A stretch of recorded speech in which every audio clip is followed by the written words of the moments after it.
Good morning class. बच्चों, आज के इस पुनरावृत्ति वीडियो में मैं आप लोगों को चरित्र चित्रण, ये प्रश्न आपको कैसे करने हैं ये सिखाऊंगी। चरित्र चित्रण यानी बेटा व्यक्तित्व की विशेषताएं, किसी के चरित्र की विशेषताएं। ठीक है, पाठ से किसी भी पाठ से किसी भी पात्र के चरित्र की विशेषताएं आपसे पूछी जा सकती हैं, तो वो आपको कैसे करनी है ये आप लोगों को, ठीक है, बताऊंगी कि कैसे आपको लिखना है। और ये प्रश्न जो है, इस प्रकार का प्रश्न आपके परीक्षा में ज़रूर आएगा, तो इसलिए ध्यान से वीडियो देखिए और कैसे आपको ये प्रश्न करने हैं ये समझ लीजिएगा आप लोग। ठीक है, तो पहला प्रश्न इसमें मैंने लिखा है कि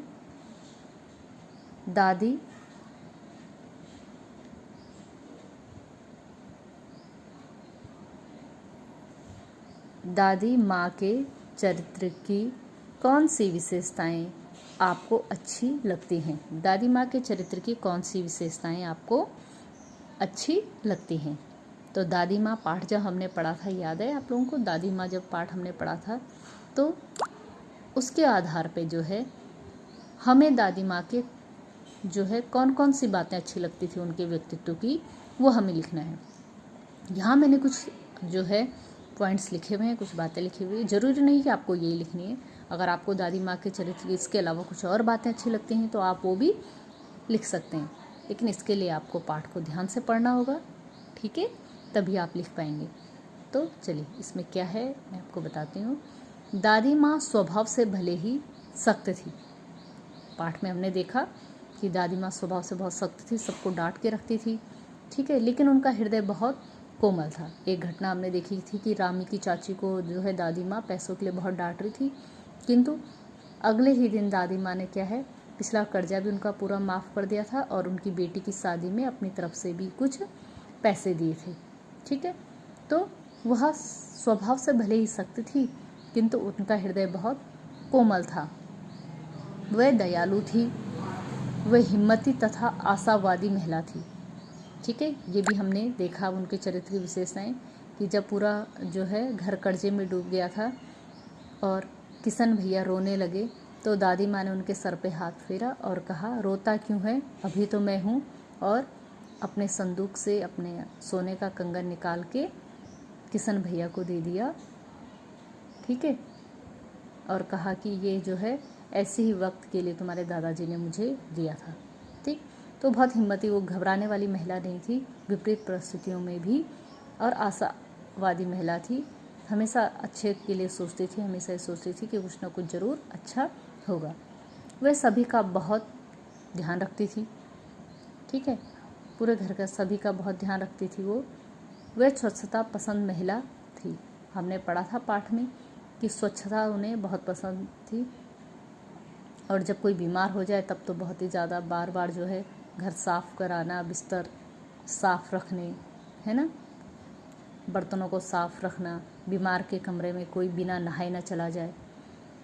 उन्हें घरेलू दवाइयों की भी जानकारी थी, और हमने पाठ में ये भी पढ़ा था कि दादी माँ को जो है गांव गवे के अनेकों 50 किस्म की दवाइयों की जानकारी थी। तो गांव में सभी उनको बड़ी सम्मान की दृष्टि से देखते थे। जहाँ भी कोई बीमार होता था वहाँ पहुँच जाती, और जितना उनसे बन पाता उतनी वो दूसरों की सहायता करती। ठीक है, दूसरा है प्रश्न, कठपुतली कविता के आधार पर पहली कठपुतली के व्यक्तित्व की विशेषताएं। जब कठपुतली कविता हमने पढ़ी थी तो उसमें हमने पढ़ा था कि जो है एक कठपुतली जो है विरोध करती है कि ये धागे मेरे पैरों में क्यों बंधे हैं, मुझे अपने पैरों पे खड़ा होना है, मुझे आज़ाद कर दो। तो उस कविता के आधार पे जो है हम पहली कठपुतली के चरित्र की विशेषताएं देख लेंगे। पहली कठपुतली स्वतंत्रता चाहती है, वह साहसी तथा स्पष्ट रूप से अपनी बात कहने वाली है। ठीक है, हमने कविता में पढ़ा था ना कि वो कहती, क्यों ये धागे मेरे चारों ओर बंधे, मैं इन्हें तोड़ना चाहती हूँ, मैं अपने पैरों पे खड़ी होना चाहती हूँ। वह धागों में बंधी पराधीन नहीं रहना चाहती है, इसके लिए वह विद्रोह कर देती है। उसे स्वतंत्र होना है, उसे पराधीनता का जीवन नहीं जीना है, इसके लिए वह विद्रोह भी करती है। लेकिन जब उस पर सबकी स्वतंत्रता की जिम्मेदारी आती है, लेकिन जब बाद में बाकी की कठपुतलियाँ भी उसके जो है हाँ में हाँ मिलाती हैं और उसको कहती हैं कि तुम सही कह रही हो, तो वो समझ जाती है कि बाकी लोगों की जो है, ये बाकी की जो कठपुतलियाँ हैं, इनकी स्वतंत्रता की जिम्मेदारी भी अब मेरे ऊपर आ गई है। तब वह सोच समझकर कदम उठाना ज़रूरी समझती है कि कहीं ऐसा ना हो मेरे द्वारा उठाया गया एक गलत कदम इन सभी के ऊपर भारी पड़े, इसलिए वह सोच समझकर कदम उठाना चाहती है। अर्थात वह जो है क्या है, समझदार है, सबका हित चाहने वाली है, स्वतंत्रता प्रिय है, स्वाभिमानी है। ठीक है, तो ये क्या है, ये कठपुतली कविता के आधार पर हमने जो है कठपुतली की विशेषताएं बताई हैं। ठीक है, अब जो है प्रश्न नंबर 3, मुरली वाले के व्यक्तित्व में वे कौन से गुण थे कि बच्चे बूढ़े जवान सभी उसे पसंद करते थे। मुरली वाले के चरित्र की या मुरली वाले के व्यक्तित्व के ऐसे कौन से गुण थे कि उसे सभी लोग बहुत पसंद करते थे। ठीक है, तो इसमें हम देख लेंगे कि मुरली वाला मधुर भाषी यानी मीठी बोली वाला, सरल हृदय वाला व्यक्ति था। ठीक है, उसकी भाषा बहुत मधुर थी, बहुत मीठा बोलता था, हृदय बहुत साफ था, सरल था। वह बच्चों से बहुत स्नेह यानी प्रेम करता था, वो बच्चों को बहुत प्यार करता था। वह व्यवहार कुशल व्यक्ति था, यानी सबके साथ उसका व्यवहार बहुत अच्छा था, सबके साथ बहुत अच्छे से मिलता था, बात करता था। उसे पैसों का कोई लालच न था, साथ ही उसे पैसों की कोई लालच न था। वह तो बस अपने मन की संतुष्टि के लिए बच्चों के पसंद की चीज़ें बेचा करता था। जैसे हमने कहानी में पढ़ा था कि उसे पैसों का कोई लालच नहीं था, वह सिर्फ क्या है, बच्चों की खुशी के लिए ही उनकी पसंद की चीज़ें बेचा करता था। वह सभी से अपनत्व यानी अपनेपन से, कोमल और प्रेमपूर्ण व्यवहार दर्शाता था। वो सबसे बहुत अपनेपन से मिलता था, सबके साथ बहुत अच्छा व्यवहार करता था, इसीलिए जो है सभी उसे पसंद करते थे। इसीलिए बच्चे बूढ़े जवान सभी उसे बहुत पसंद करते थे। वो बहुत अच्छी बांसुरी बजाता था। ठीक है, कभी मोल भाव पे किसी से बहस नहीं करता था।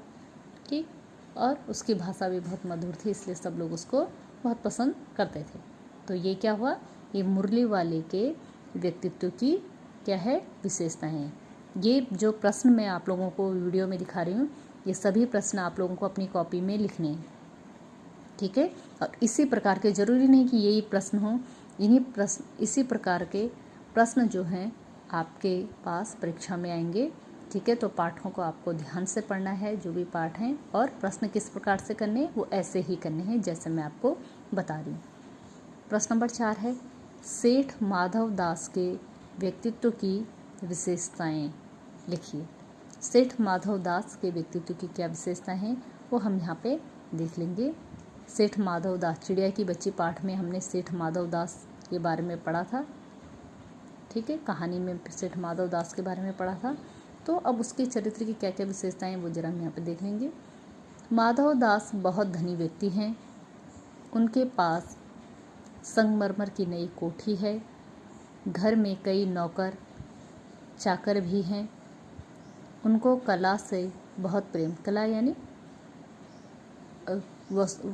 जो है अनेक प्रकार के जो हैं, जैसे चित्रकला हो गई, संगीत कला हो गई, है ना, एक्टिविटीज़ जो भी हैं उनको वो बहुत पसंद है। ठीक है,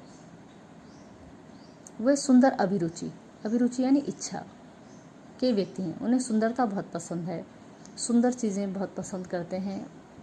ठीक है, इतना धन होने के बाद भी कोई व्यसन उन्हें छू भी नहीं सका। उनकी कोई बुरी आदतें नहीं है, कोई व्यसन उनके अंदर नहीं है। ठीक है, कोई बुराई उनके अंदर नहीं है, इतने धनी व्यक्ति होने के बाद भी। किंतु इतना सब होने के बावजूद भी वे सुखी नहीं है। ख्याल ही ख्याल में वे संध्या को स्वप्न की भांति गुजारते। संध्या यानी शाम के समय वो अकेले बैठे अपने चबूतरे में जो है अपने ख्यालों में खोए हुए शाम कब निकल जाती है, अपने सपनों में खोए हुए कब शाम गुजर जाती है, उन्हें पता ही नहीं चलता। वह चिड़िया से कहते हैं, जब छोटी चिड़िया वहाँ आती है तो वह चिड़िया से कहते हैं, मेरा दिल वीरान है, मैं बहुत उदास हूँ, मेरा दिल बहुत वीरान है। इसीलिए वो छोटी चिड़िया को अपने बगीचे में रोकना चाहते थे, उसे वहाँ कैद करके रखना चाहते थे, ताकि उसे देखकर जो है उनका हृदय खुश हो, वो उसको देख के खुश हो। ठीक, और प्रश्न इसमें हम देखेंगे, ये है तोतो चैन के चरित्र की विशेषताएं। अपूर्व अनुभव पाठ के आधार पे जो छोटी बच्ची थी तोतो चैन, उसके चरित्र की विशेषताएं क्या थी हम देख लेंगे। तोतो चैन साहसी बालिका थी। ठीक है, जब हमने पाठ पढ़ा तो हमने तोतो चैन के बारे में पढ़ा कि वो यास्कू चैन को कैसे अपने पेड़ पर चढ़ाने के लिए कितने प्रयास करती है, कैसे उसे वो पेड़ पे चढ़ाती है। यास्कू चैन जो शारीरिक रूप से जो है उसको कुछ शारीरिक समस्याएं थी, जो शारीरिक रूप से पूर्णतः स्वस्थ नहीं था, उसको पोलियो था। पोलियो के कारण उसके हाथ और पैर कमज़ोर थे।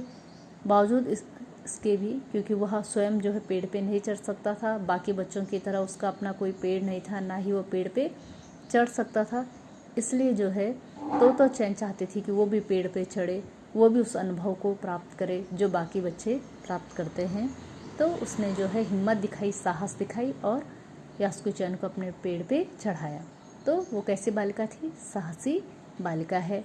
वह दूसरों की सहायता करती है, जैसा हमने पाठ में देखा। इसीलिए वह शारीरिक रूप से कमज़ोर यास्कू चैन को पेड़ पर चढ़ाने में सहायता करती है। वह कभी झूठ नहीं बोलती। ठीक है, इसीलिए जब पहली बार अपनी माँ से झूठ बोल रही थी तो वह उनसे नज़रें नहीं मिला पा रही थी। हमने देखा था कि पहली बार जब वो अपनी माँ से झूठ बोल रही थी तो वो अपने जूते की लेसेस बांधते रहे और अपनी माँ से उसने नज़रें नहीं मिलाई, क्योंकि वो माँ से झूठ बोल रही थी और वो इसके लिए हिम्मत नहीं जुटा पा रही थी। तो अब आप लोगों ने देख लिया कि किस तरीके से आपको ये प्रश्न करने हैं। ये सारे प्रश्न आप अपनी कॉपी में ज़रूर लिखिएगा। ठीक है, और इसको आपको व्हाट्सएप पे अपलोड नहीं करना, अपनी कॉपी में लिख के रखिएगा। तो ये प्रश्न आप लोग एक बार फिर से देख लीजिए। ठीक है, दादी माँ के चरित्र की कौन कौन सी विशेषताएं आपको अच्छी लगी। ठीक है, कठपुतली की कविता के आधार पर कठपुतली के व्यवहार के व्यक्तित्व की विशेषताएं।